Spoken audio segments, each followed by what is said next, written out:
Cake, ang timplaan niya pancake pero wala siya baking. Tanawan ninyo siya guys. Wala siya baking, ang timplada niya pancake, gatas lang, gatas at itlog, unya asukar, asin, gamay. Nga wala siya baking. Sa to ginugtan na to baking ay muhumok. Diri wala. Wala siya baking, kundi siya mutubo jud kay wala man siya gikan pero humok kay siya. Humok kayo. Mo siya karon nato ang palamanan. Tangan nato siya tangan nato an. I-layer na to. Karong malami. Kaya man naman tagpamahaw, iandam na po nato itong merinda. Social. Ato siyang i-layer.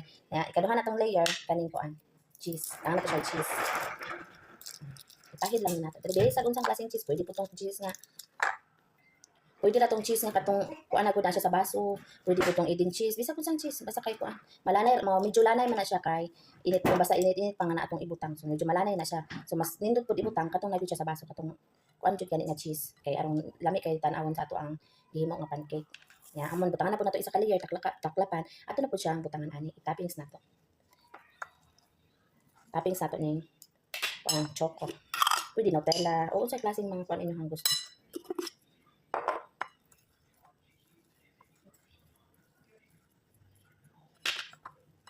Ya, i-fold na to siya guys.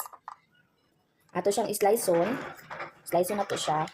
Kung man na to fold, ato siyang sliceon para baga. So, yun ani ang resulta sa ato ang pancake. Lami na kayo siya nga pang merienda. Nasa cheese, nasa Nutella choco. So, thank you for watching guys.